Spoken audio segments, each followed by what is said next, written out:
I think so. Starting with the midfield change, what was there? Well, we just thought we got Warwick back, who won Sash on the field. He's probably better up in 10, 12. So that was almost planned. We just didn't want to, having lost Damian, like I said, the game against the Lions, we didn't want to lose Warwick as well. Like the Ox remain 15s. So, but Sash on the field, so that's a change there. Front row, we're just literally really pleased with Brock, France, and Joe, especially last week. Probably our number one front row at the moment. But it gives us a hell of a good, also does give us a really strong scrumming sort of second reserve front row as well. I mean, it's largely rotational, but I think the way Brocky's going, Joe's going at the moment, they made a difference last week. And Evan is a disappointment in a sense, well, obviously disappointment. It was a sort of freak knock at training. Concussed, he's been immense over this week, but from adversity comes opportunity. And a guy like Willie, I'm really thrilled for him because he's had a tough season. The way that guys have been playing, because we put ourselves under pressure from that tour in terms of results. We haven't done the sort of as much rotating as we'd like. So it's a great opportunity for Willie. Okay. And then high summer in Glasgow. I see you got the rain jacket on. What are the conditions like? Here it's cold. This is Africa. Yeah. It's probably typical summer weather. This is if you work it out logically. If February's our high summer, and that's August is there. This is December for them. No, it's not. Silly. Rocky, how was the captain's run on the 4G? Did it go well? No, it was good. Yeah, the surface is good.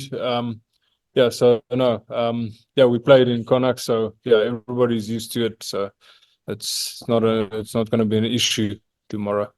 Yeah, and we've had obviously we've said we've had 6 playoff games in this competition over the last 2 seasons.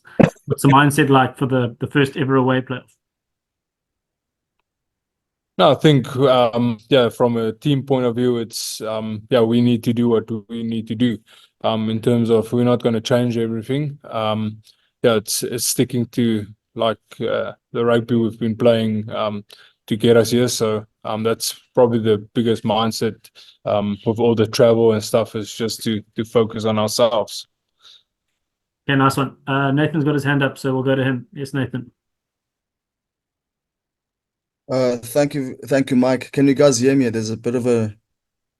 Yep. Right, perfect. Guys, good day. Dobbo, the assistant coach of Glasgow said that he was Coach Nigel Carolyn. Said they were targeting Mani. And I quote, he said, if you can quiet him and get him off his game, they don't function as well. I mean, what are your thoughts to that statement? Yeah, I suppose it's pretty obvious. Trying, like, he's potentially world-class flyer, does a lot for our game. I suppose we'd also have a look at trying to throw him out of his stride. So quite sure how you do it. We very much a team that's self-focused and trying to get better ourselves. Can't actually remember the last time we sort of maybe Botia against La Rochelle, where we sort of single out an opponent no. So it's not. So look, I mean, I presume the only way how do you throw him off his game? Try and make him tackle. I promise you that they'll be unpleasantly surprised, because Marnie's defense is really good. I'm not sure how you always create that situation. And I mean, the one thing I'll give Marnie Lubbock for, and I think we've all seen it over the years, he doesn't get rattled. He can miss 1 or 2 kicks, then he kicks one from the corner to win us a semi-final, or whatever the story is. Marnie's not it's one of his great strengths as a player. Look, I mean, I understand the tactic. As long as it's legal, I'm sure it will be. Let's see how it goes. Dobbo, there's this underdogs. Oh, sorry, Mike. Crack on, Nathan. Sorry, I thought you were done. Go for it. Sorry, I've got a couple of questions, Mike. Dobbo, you do have that underdogs tag. In a way, is it? Do you feel there's less pressure on you guys, or you guys comfortable with the underdogs tag? I thought the URC, Rita just sent me the URC win predictor or something, and Glasgow 78 and we 22, which we certainly don't feel. I mean, I suppose we're underdogs because teams tend to win their playoffs at home. But we don't feel like 78-20. We don't feel like Glasgow have 4 times the chance of winning that we have. So, but we're comfortable. I think we're in a really good space. I don't think we're paying any attention to that. It's an important part for our growth to play an away quarter. We'll be better off for this, whatever happens tomorrow, but we'll be desperately disappointed if we finish our journey tomorrow. Make no mistake. And I just feel like despite all the disruptions of the week, despite, I think, Dion and Damian both played in World Cup finals. Evan Roos has probably been outstanding for a while now. I could carry on Zassi or Sibela or Ruan, doesn't matter. I think there's a really confident, excited feeling in this camp. Brocky, you guys got a tournament high of 49 scrum penalties. On a forwards point of view, what are you expecting from Glasgow this weekend? Yeah, obviously the old saying is the game will be won up front. So it will be. Glasgow's got a strong scrum. With Ferguson, he's a British Lions, so we're expecting, and they compete well on our lineout. So we're expecting a massive game tomorrow in terms of the set piece. And then finally, one question for now, and then I'll stop for a bit. Dobbo, I remember Gavin asked you in the beginning of the week if Warwick is okay to play, and your response was, who knows? But how has Warwick looked in training this week? No, listen, that was a complete joke. I was joking about Warwick being it's an in-joke amongst the team. Warwick tells us he really manages himself very, very well. No, he's trained. I think one thing that's changed a lot about Warwick from when he came to the Bulls, and then it's changed a lot from when he was with us in the first URC season to now, his training hours. So, he was a guy when his knees started flaring up. I understand him, he got down to just maybe one session a week in captains. Now he's on the field all the time, and he's all the time this week. So he's fine. Well, Nathan, thanks. We look forward to round 2. Next is Jan. Thanks, Michael. Thanks, John. Thanks, Brok. John, obviously, the record says for itself. I mean, you've never won there. They've never won at Cape Town. Do you expect anything different from them this tomorrow, or what can you expect from them? I don't think they're going to change a winning formula. I mean, they've got on top of us in both those 2 games in Glasgow. We know that they'll try. We planned around them. Trying to beat our sort of line speed. Whether that's by little tinks over the top. We made a few plans around that. Or trying to get around us. So that's been a big thing. They're a really good attacking team, play a very attractive brand of rugby. Franco's always done that. So we're aware of the attacking threats. Another element which was certainly pertinent to the game we played there in November is if we give away penalties and we casual in our maul defense, they can do a lot of damage. So very key areas those are the 2 areas that we're aware of. There's sort of attacking threat. I mean, it's a absolutely Scotland-laden team. Scotland-laden, the best centres in Scotland. The 2, what's it called, Hugh Piloto, whatever they call that combination. So massive attacking threat, and even a threat when it comes to line up to maul as well, and international props across the board. So big threat. Brok, you in your 6-7 years in Wales, I mean, you obviously played a lot of games against the Glasgow. Where would you rate this team in terms of Glasgow teams you faced? Yeah, no, I think they're up there, especially with Franco coming in and playing this expansive game and bringing their set piece into play. They were all traditionally always a good mauling and scrumming side, so but not at much attack. So with Franco coming in and just improving the attack, so it's probably one of the best Glasgow teams we'll face. Thanks very much, guys. Thanks, Jan. Thanks, Jan. Next is Stephen. Thanks very much for that. Dobbo, you mentioned Upoilotu now, or however I pronounce it. Do you think it's great for a guy like Sasha to come into a game like this and have that kind of class of opponent across him for him as a young player? Yes, Stephen. It's probably the next step in Sasha's growth is to get him on the field, keep him on the field, and keep challenging him. He's had a couple of false starts with the injuries, so this will be a very, very high level for him tomorrow. So it's a nice step in his growth. Luckily, he's with his firm friend and mentor and bosom buddy and Dan Duplessis. Those 2 are very close, and they'll I think it'll be a very good experience for Sasha because of that. Is that centre pairing? Is that the biggest threat that you see in the Glasgow team? Look, Tuipulotu gives a lot of go forward. He's perhaps a more, no, I must phrase that, but he's got some nice soft skills as well. We had a similar thing in Connacht a while ago where Bandiaki gives a lot of tight go forward. We know Hugh well, but I think centre pairing on attack, because both. I say Tuipulotu's got soft skills. Hugh can really pass, something he probably learned a lot with us, with Darby and them. But he's a great passer. So that is a threat. Carl Steyn, all good. So yeah, it's like I said to the answer to Jan, they're expensive style, which is brilliant, and some really good tricks up front. Those are threats. And use one of you. I think the one Currie Cup that he won with you was man of the match. So I mean, it's pretty. It's actually, if you look at a guy like him, I mean, he's real X factor, isn't he? You. Yeah. On and off the field. No, he's great. No, we've got a fantastic relationship with Jonesy. But it's nice that since he's come here to Scotland and how well he's done for Scott. It's great to see. A guy came over on a gap year, was just stooging at I can't remember which school it was, or Stellenbosch or Bishops or somewhere, and playing for False Bay under 20s to be a sort of internationally acclaimed attacking centre. I think it's fantastic.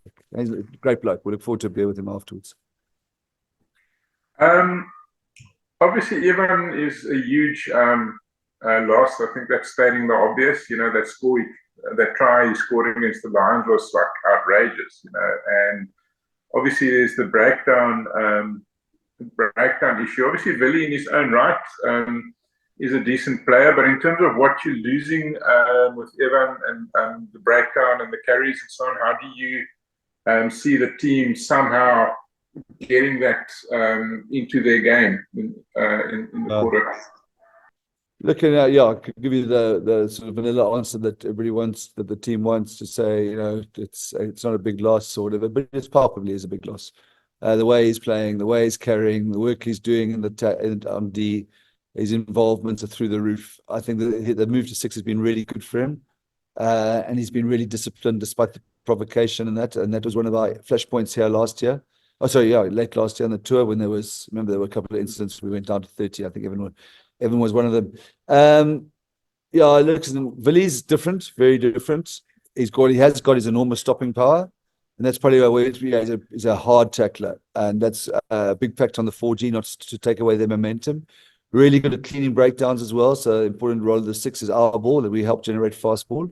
He's not the classic stealer, but he can cause a lot of nuisance at the breakdown. It's was a tight call between him and Marcel, but we thought Marcel, runner as the game opens up, his intensity and work rate would be useful, but we wanted Willie's physical presence. But he's had a tough season. He hasn't gone his way because the team's been under pressure. So it's nice for him to get opportunity. If we get Willie, the Willie who won the Currie Cup final, so brilliantly for Griquas a couple of years ago, we're not going to feel the loss of Evan Roos. So just genuinely happy for Willie. I mean, sad, happy for Willie. Donna, something that went down, in this while you were overseas, is this whole big issue of the arbitration around the Currie Cup. It's a very complicated scenario because obviously you've got this thing of the player rest, which is important. But now, if the Currie Cup goes ahead between July and September, that means you've got literally next year. Take guys out of the URC. So it's practically impossible for the Currie Cup to go ahead now. So what are your thoughts on that whole thing? Because it leaves a lot of your players in limbo, and what do you see as the solution for that? I don't know if I've got a solution. I mean, the player rest piece we completely get. Ideally we would have loved it to be individualized, completely, which is to me logical, where I make sure Brocky gets his 8 weeks, the 3 + 3 + 2, the 3 right off, the 3 sort of training and reconditioning, and the 2 weeks with the team to get ready for contact. Because then you can plan and pull out guys, and I need to give 8 weeks to Brocky here, so we won't give Quenzo his 8 at the same time. And we actually did quite a lot of proactive resting over the last while, of taking guys out of our training squad because we thought there might be something like this. But I'm not sure because we didn't get to the 8. We just did the 3-week block, whether they all have to be consecutive. And if they are, then we're in real trouble for the Currie Cup. I think it's really unfortunate that we're in this position. I mean, I think if you think we meant to play the Bulls on the 6th of July, I think is our opening game. And we've got no clue if that game's going ahead. We're coming to the end of a long season. If you think our player and maybe listen to coach welfare, this uncertainty is terrible. There's so many guys who want to play in the Currie Cup, like a guy like Wandi or Gary Porter or Sazi Sandi, or I'll give you a whole list, Lizo, who haven't played. They're chomping. That's their re-entry into playing for the Stormers and URC, and they're absolutely chomping. And I don't know how it goes ahead now, and I think it's an absolute tragedy. I think this could have been handled much better. I also would worry, are we acting in the interest of all the players of South Africa? Because I can't see it having anything but really devastating consequences for the so-called smaller unions like the Cheetahs, the Griquas, the Pumas. So I'm not sure what the solution is. It's way above my pay grade, and it is very hard to work out because you get where my players are coming from, but it's having a really tough effect, I reckon, down the line, especially if the tournament doesn't go ahead. I really would worry about what we're doing to the South African rugby ecosystem. Hopefully, Sensible will see the day. We'll get through this one, and we're given a bit of grace to catch up on the 8-week resting. We are going to have to pull some guys out of the 8 weeks because you can't have a guy resting for 8 weeks, playing Currie Cup, and then resting for 8 weeks if he's in the URC frame. So I think already the competitiveness of the tournament's under a lot of threat. If, we're going to. But hopefully, sorry, Steve, my solution will be the individualized resting and some extension for us to complete that rather than 1 July. Because if we have to start 8 weeks now on the 7th of June, then the Currie Cup's gone. And then just from I think last year, we were often complaining of the Currie Cup being watered down and so on. But at the end of the day, it was very useful for you running with the European competition because you had this thing of everybody feeling that they're part of the squad, and then if you don't have a concurrent competition, then it almost feels maybe to some players if they're on the outside, so do you think there might be merit when the dust has settled on all this, in the interest of your campaign as well, and for the future, for there to be for the Currie Cup to run at the same time as URC? Spot on, Steve. I was one of those barroom barristers or barrackers, or whatever you call them, who, because I'm so nostalgic about the Currie Cup, saw the complete sense in the move to June, July, August, because often there's rugby chat. All we got in the heartland of rugby months, winter months, where we all grew up watching rugby and enjoying it. Is with the Rugby Championship, you've only got games in the afternoon. A couple of the South African home games. The rest are played in Argentina at midnight, or in New Zealand or Australia in the morning. So it's, I don't know, what's it, 3 games? So in those months, for the broadcaster, for the people who love rugby, the prestige of the Currie Cup made a lot of sense. But I've completely changed my view to what you're saying, because we don't get guys, the squad start stratifying and playing and versus non-playing. We can play as many friendlies as we like against Griquas or against Stellenbosch or UCT or SV Adia. It's not the same. It's much better for the squad depth, for rotation, because we drag a Gary Porter out of 8 weeks rest to play against Ospreys. You're setting him up to fail. He could have played a Currie Cup game the week before. So my feeling is strongly, and then you can make the June-July period your 8-week concurrent resting period, and then the whole thing ties up. So the only downside is you don't get the hot days in your holiday like we used to have when we had December, if we could go to Stillby or whatever. But that would make the most sense now, unfortunately. But I think that, sorry, it's a long answer, but I've changed my mind to thinking for the development of South African rugby depth and the players' well-being, it's best to go back to where it was last year. Thank you very much, guys. Good luck. Thanks, Steve. Cool, thanks, Steve. We've got Gavin, then Justin, and then Nathan. Yes, Gavin. How's it? Dobbo, just as a matter of, this intrigues me because I spent a bit of time in Scotland. My wife's Scottish. I haven't been to Glasgow for a while, and I did watch a World Cup pool game, if I remember correctly, there in 1999. But what I know about Glasgow, it's very much a sort of a round ball city. I'm just asking you, like, how different it is to be in a place like that. I mean, if the game was being played in Cape Town, it would be like, that old sports writing cliche, all roads lead to Cape Town Stadium. I'm sure it's very different in Glasgow. Does that take a little bit of the sort of pressure off? You must sort of, you're not. What I'm trying to say is, you're not like in the sort of goldfish bowl you would be if you're in a hotel in South Africa, even if you're in Pretoria before a game against the Bulls. You spot on. I mean, Brocky can maybe talk a bit more about Glasgow's rugby culture, but it does. We haven't said to anybody. We've been, taking a couple of walks. Nobody's said good luck for knows really what's going on. I mean, I'm sure Scott's tune will be full, but it is nice to be in this position. It wouldn't be the same even in Munster, would it? Which is a massive rugby town. It